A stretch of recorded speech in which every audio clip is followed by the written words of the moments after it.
Welcome to true 9 news. రాష్ట్ర సాంఘిక సంక్షేమ శాఖ మంత్రి డాక్టర్ డోలా శ్రీ బాల వీరాంజనేయ స్వామి మీడియా సమావేశం. జగన్ రాజకీయ జీవితమంతా ఫేక్ ప్రచారాలే.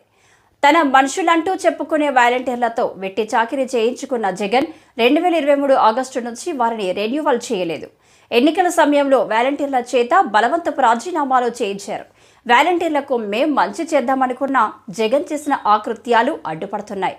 వాలంటీర్ల వ్యవస్థపై ఆలోచించి నిర్ణయం తీసుకోవాలని మంత్రి మండలిలో చర్చించాం. వాలంటీర్లకు జగన్ చేసిన మోసాన్ని వాలంటీర్లు గమనించాలి.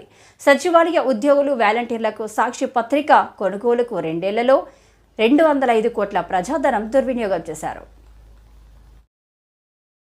జగన్మోహన్ రెడ్డి తన చేష్టలతో ఫేక్ ప్రచారాలు, ఫేక్ చేష్టలు, ఫేక్ ముఖ్యమంత్రి అని చెప్పి నిరూపించుకున్న విషయాన్ని ఈరోజు మొత్తానికి వెలుగులోకి వచ్చింది. తన వాలంటీర్లు, తన మనుషులను చెప్పుకున్నటువంటి వ్యక్తుల యొక్క సేవలు 2023 ఆగస్టు నుంచి కూడా వాళ్ళు ఉద్యోగాల్లో లేరు. సరే, కొంతకాలం ప్రభుత్వ డబ్బులు ఏదో చెల్లించారు కాబట్టి వాళ్ళని రెన్యువల్ చేద్దామని చెప్పి ఈరోజు కేబినెట్ ముందు తీసుకొస్తే దానిలో డొల్లతనం బయటపడింది. ఇటువంటి ఉద్యోగాల్లో లేని వ్యక్తుల్ని బలవంతంగా మీరు ఉద్యోగాలను రాజీనామాలు చేయడం, ఈ డ్రామాలన్నీ కూడా బయటకు వచ్చాయి. వాళ్ళకి మంచి చేద్దాం అనుకున్న సమయంలో కూడా తను చేసినటువంటి అకృత్యాలు అడ్డం వచ్చాయి.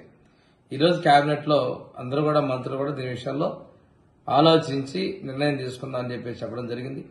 దీనికి అతను ఉద్యోగాలు లేని వాళ్ళకు కూడా నిధులు కేటాయించడం, శాలరీస్ ఇచ్చాడు.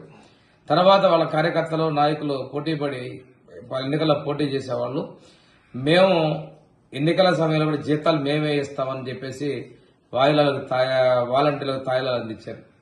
ఇంకో విషయం ఏంటంటే, ఈయన తన పత్రికను ప్రమోట్ చేసుకోవాలి, వాలంటీర్లకి, ఉద్యోగస్తులకి ఇది ఇస్తున్నట్టుగా చెప్పుకుంటూ సాక్షి పత్రికను కొనుగోలు చేశారు. 4 లక్షల మందికి ఉద్యోగులకి అందరూ కలిపి సంవత్సరానికి 102 కోట్ల 60 లక్షలు, అక్కడ 2 సంవత్సరాలకి 205 కోట్ల 20 లక్షల రూపాయలని ఖర్చు పెట్టినాడు.